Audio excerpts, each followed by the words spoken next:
Welcome to Montreal Rocks. We're here with Gordie Johnson of the band Big Sugar. Big Canadian band, been around forever. And we're so happy to have you on the show, Gordie. Yeah, nice to be back. You know, the last time we spoke, you were cooking turnips. You're cutting your own hair. This was during COVID. We even talked about your wife's skincare routine because of her fantastic skin. Things have changed since then. Are you, Cooking turnips. I'm guessing those were beets actually. Ukrainian to the bone, so I was probably making borscht out of beets. That's a common occurrence around here. of course, a lot has changed since then. There's been a lot of, we're touring again. Life is pretty much back to normal. And big news. Your album, Big Sugar's 500-pound anniversary record on vinyl is out. Yeah, the Third Man, the interest from Third Man Records really that was just a cold call that dropped on our laps. That was just a bit of a head scratcher. I had no idea. You you go about your business for 30 some years not realizing the influence you might have had on somebody along the way. So um it's a great honor to, I mean, Third Man Records doesn't sign just anybody. I'm on the same record label as Charlie Patton, which is kind of great. um if you know who that is. But yeah, no, the day that Jack White dropped a video saying how The important best the record. blues-based record ever. I'm going to say that again. Ever to come out of Canada. Yeah, that's kind of crazy. Um, yeah, but just to know, I mean, that's better than any award you're going to get. Like holding a trophy is nothing compared to having somebody with such um, impeccable taste and such a high standard for anything he put his name on. That that's the greatest reward you could have right there. And I should say too, it came the same week as a similar statement from Joe Satriani. That like Satch dropped a video talking about me and Van Halen in the same breath on Monday. And on Friday, this Jack White video came out. So I was like, it's kind of a good week to be me, man. I'm blown away. I mean, obviously, it's a great record. We're listening to it again. Those tracks still hold, you know, they still hold over the course of time. Blues is eternal. You'll never go out of style. It's always going to have that feel, that pull of just bringing the emotions out of you. Um, and you know what I found interesting was that Jack White actually bought the album at your show in Pontiac, Michigan, 2 years before it came out. So you were touring this album before the album came out. That's before it came out in the United States. That was Ah, that's 1993. the key. I was Yeah. wondering. It came out. I mean, the world was a little, it took a while for people to get hip to Big Sugar. Like 1995, we were still touring that record because it came out in the US. So we were touring that record for a year in the United States. Dear Mr. Fantasy came out in Canada in the interim, and things started to, we were already recording Hemivision, and we were still touring 500 pounds in the US in 96. So yeah, 500 pounds stuck around for a while.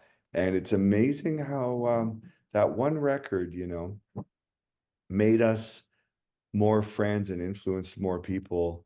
I began more musical friendships over 500 pounds than I can count. I mean, from the Allman Brothers came to Toronto and sent someone out looking for us saying, aren't those guys from Big Sugar? Ride Like Hell guys. They're in Toronto. Get them to the show. So, we got invited by the Allman Brothers to come and hang out and see their show, Government Mule, the Black Crows, same thing. We're like, oh right, Ride Like Hell guy.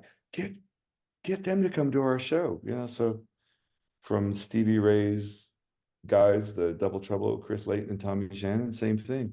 They heard us on the 500 pounds tour and said, you got to come on tour with us, man. You got to come to Austin, Texas.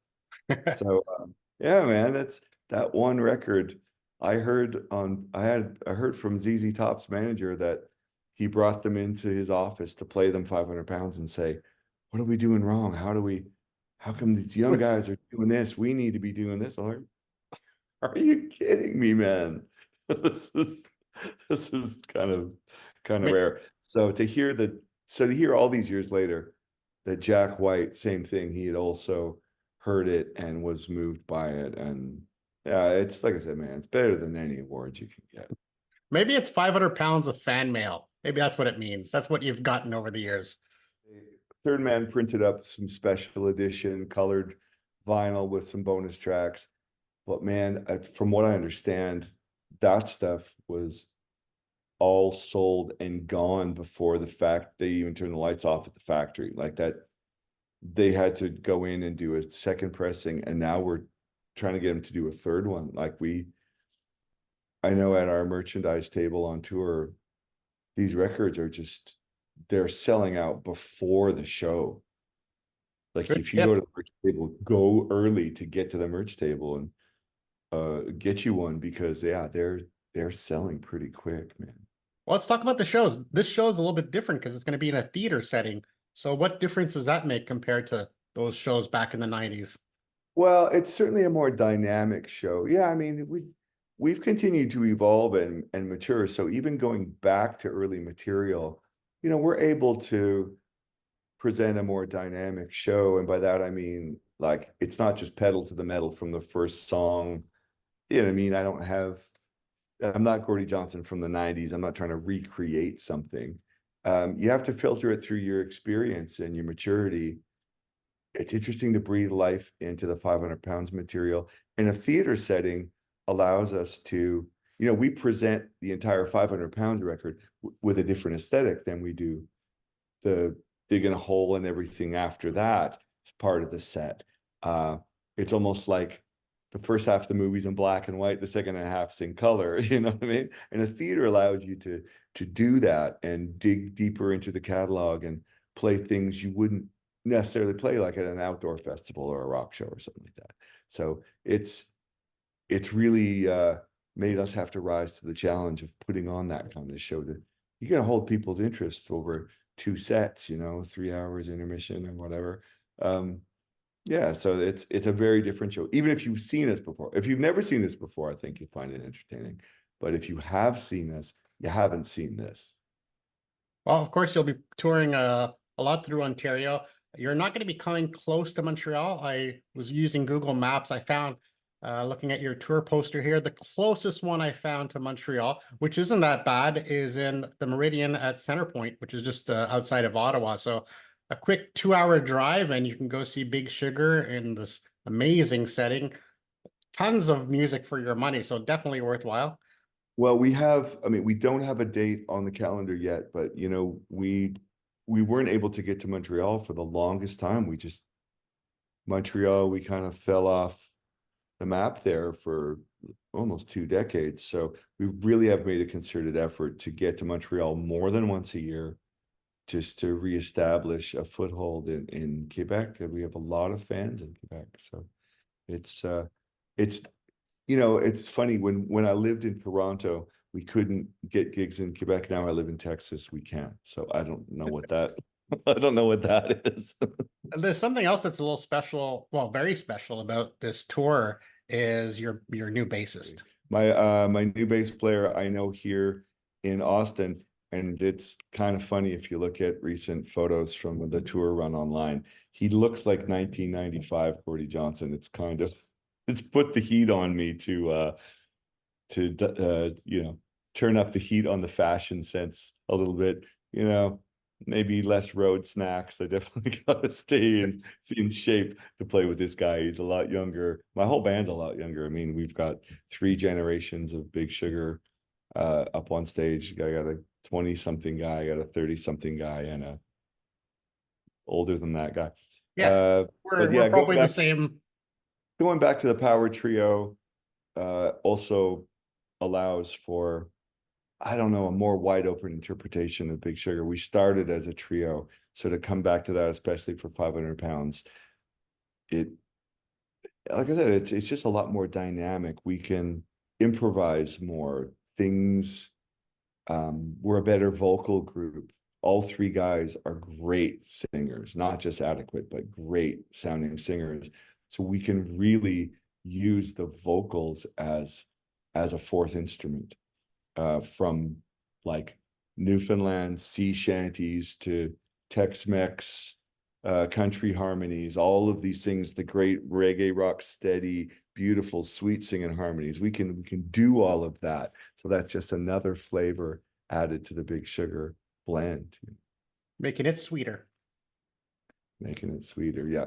By Anders Dreyer, who's actually from Ottawa, born in Ottawa, I think, or grew up in Ottawa and neighboring cities.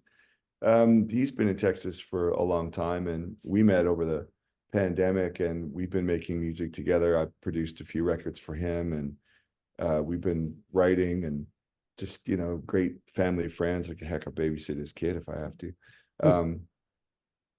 So that's a very natural musical progression, bringing him into the mix. He's been a Big Sugar fan since he was a teenager, so it comes naturally to him, and it just infuses the band with so much energy. The having everybody's approaching Big Sugar from a different decade, so that makes it like a whole new different layer, and it shows adds, yeah, a certain chemistry to it, I think, as a result.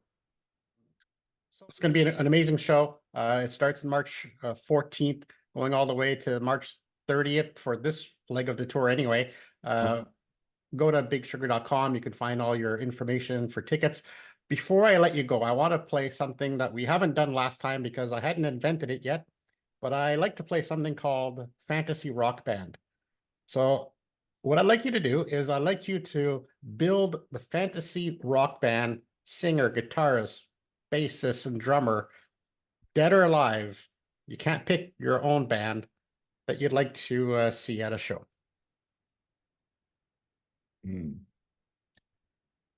Well, now look, this is, I guess I'll try, but this is more of a music fan kind of a thing.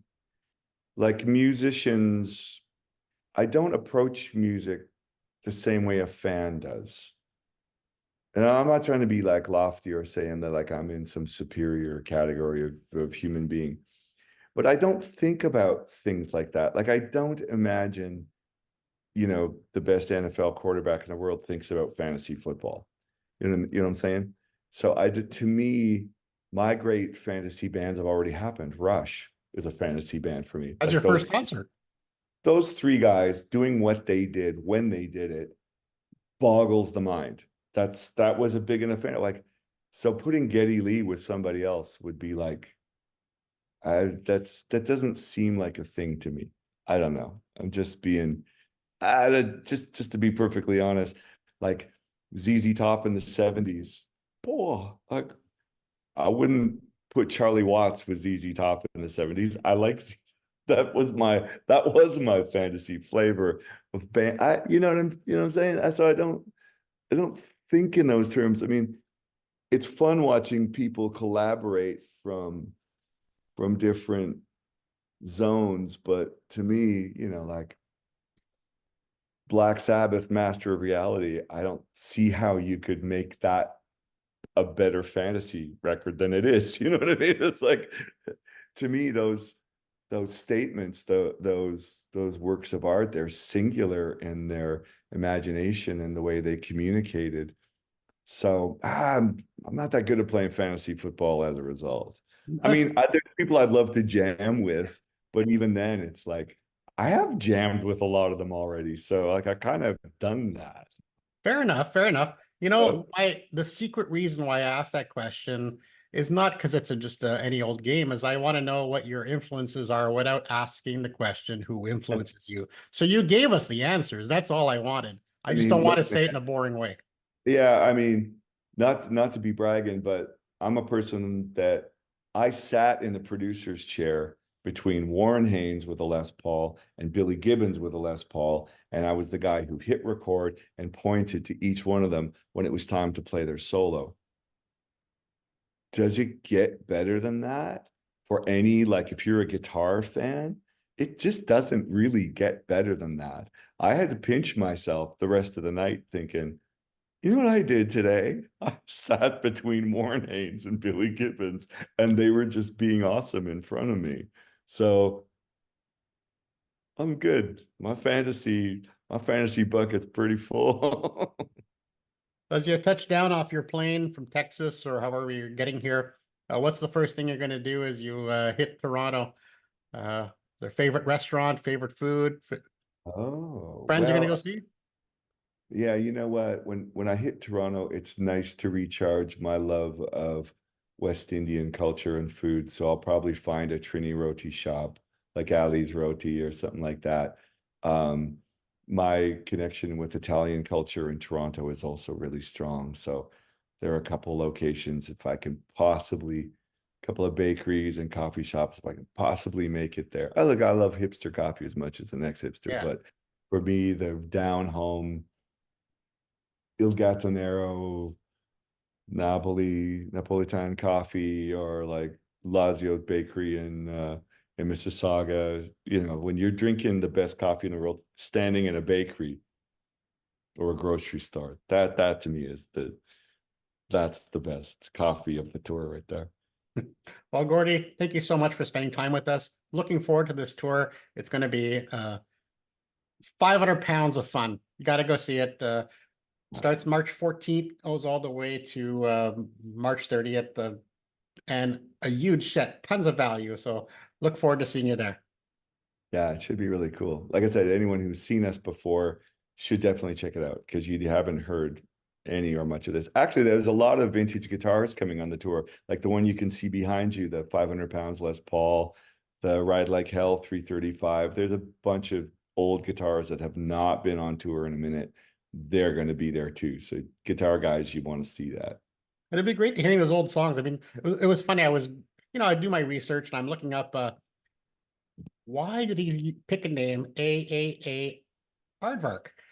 And apparently, from what I saw, I just saw a little bit, so I can't confirm it, but apparently some companies would put this as their company name in the phone book to That was get. the old phone book trick to get you at the top of the list. Yeah, so the AAA Aardvark Motel, not the fanciest, but definitely the first one in the phone book.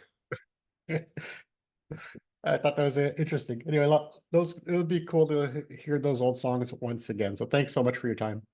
Right on.